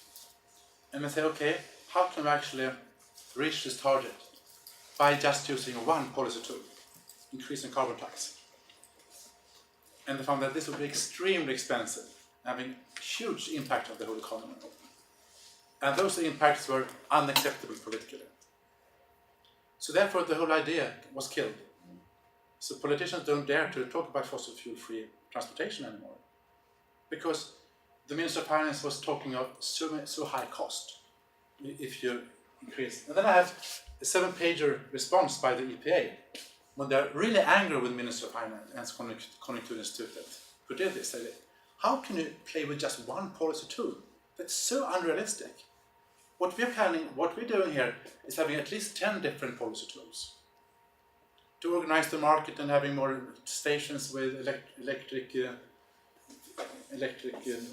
can recharge your batteries fast, etc. And this needs innovation. It needs public-private partnerships, etc. So how can you actually believe that you must raise the price of petrol to 42 crowns per liter? Because that's what they say. So one problem with the modeling is that you are so limited in what you can do. And what I'm saying here, when you look at the real world, how do actual markets change over time, over 1 decade or 2 decades? You see that, oh, there's so many innovations going on. And the rate of innovations should, I think, increase in the future, when we have more innovation pressure on industry and other stakeholders to actually transform to sustainable society. This will actually speed up innovation. And then we can't have models saying that there will be no innovation. And therefore the cost will be so extremely high, so we can't pay the cost. So that is stopping us from actually taking the step towards making changes. So that is how I see that some of these economic models are working. And I'm not an expert in modeling. That's not my field of expertise. So I can't say which models you should use instead. But I have lunch tomorrow with the guy who is responsible for this. So we'll discuss these things. It's quite fun, actually. What do you say? I think for economics, it's like they're actually descriptive models. I mean, you can have different kinds of uses for models. You can like describe what the and I think for that economics is usually good. You know, they have econometrics and statistics, and you can actually optimize whatever. The problem is that even though they know this, and even though this is, if you ask a modeler or whatever, they would always say this, but then they still go on and use it for prognosis. They still add in some stochastics or some kind of little measure there, and then they use it anyways for what should have never been exploratory or prognostic model. To have those kind of models, you need to be able to, you need to be able to kind of, like in a robust manner, structure information, energy, object flows in a dynamic environment and no one's doing this at any good rate today. Yeah, I want to end just with what I found during my last decades of research, that we need to change. There's paradigm critique in economics, and I have big problems to see what is actually critique to the neoclassical, what is the critique to the mainstream, and to what extent do these things that the neoclassical paradigm has changed, and to what extent does it mean that the neoclassical paradigm has been overruled? For example, when I say that preferences change in the decision context, preferences don't just exist.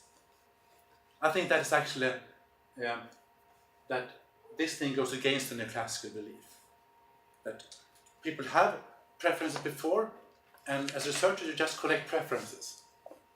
But in the new understanding of this, how values and preferences emerge, is actually when we stand in a decision context, when we start to form our preferences. And that's why it's so important to have more deliberative methods, which we have in political science.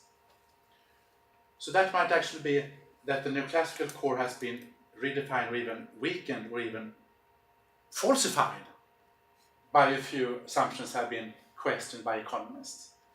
So this might be a case of falsification.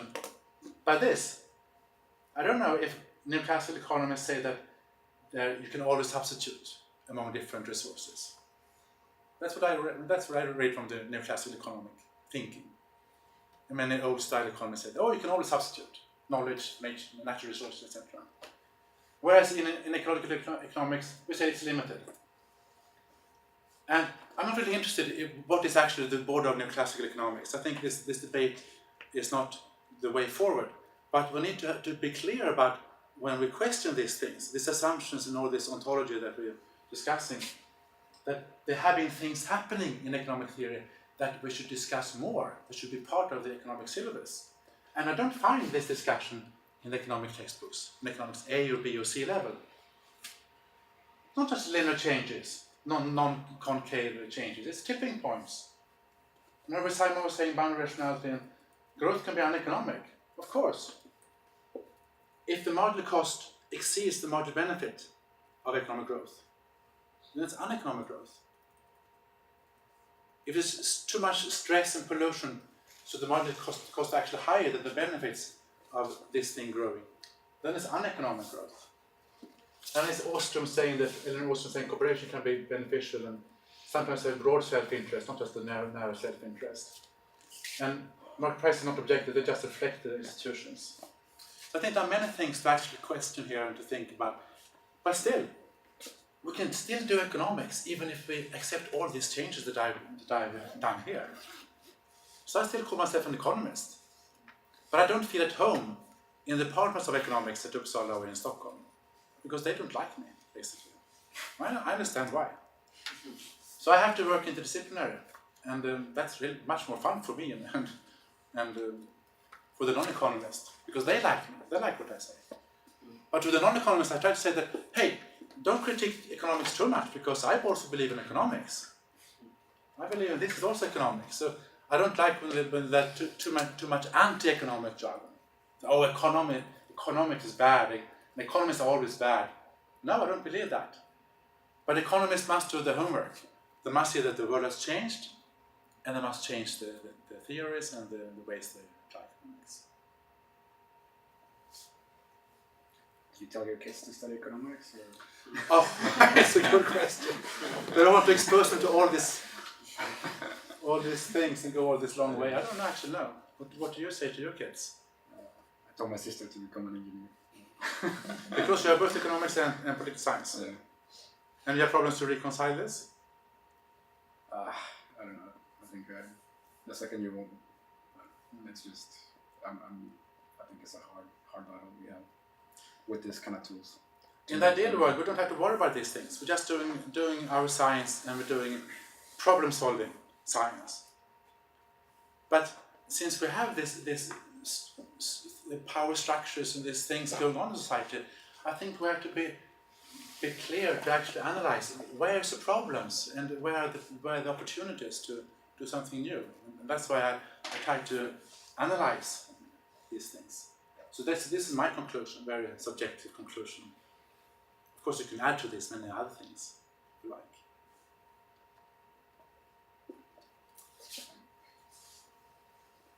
So what do you think with the we're going to Yeah. I was just going to say, because like we're now in an interdisciplinary program, so we're not meant to be studying strictly economics or strictly environmental science, but it's kind of a mixture of everything. And these are becoming more popular in most universities across Europe now. You have a lot of interdisciplinary options. Yeah. So maybe that will water down the effect of people becoming so, oh, I'm this, I'm that, and then you're not this, and you're not that, and you're like hopefully some of the ignorance about other disciplines. But then at the what do you think about? Because at the same time, the essence of what you're studying is kind of lost to a point, so you don't end up being something specific. That seems to be the model in which mainstream academia is heading at the moment.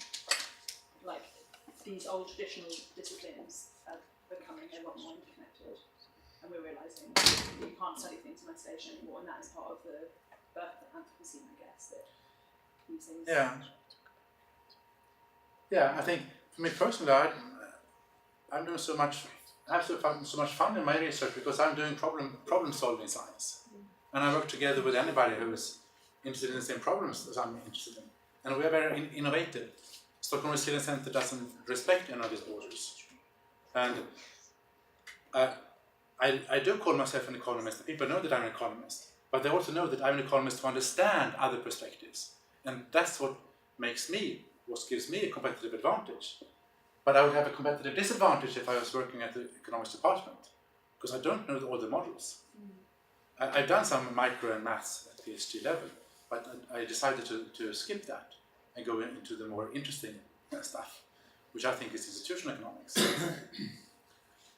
So I think it's a personal choice that you have to do, and I think we should not have a war against all these different disciplines. But respect that the world is different now than it was 50 years ago.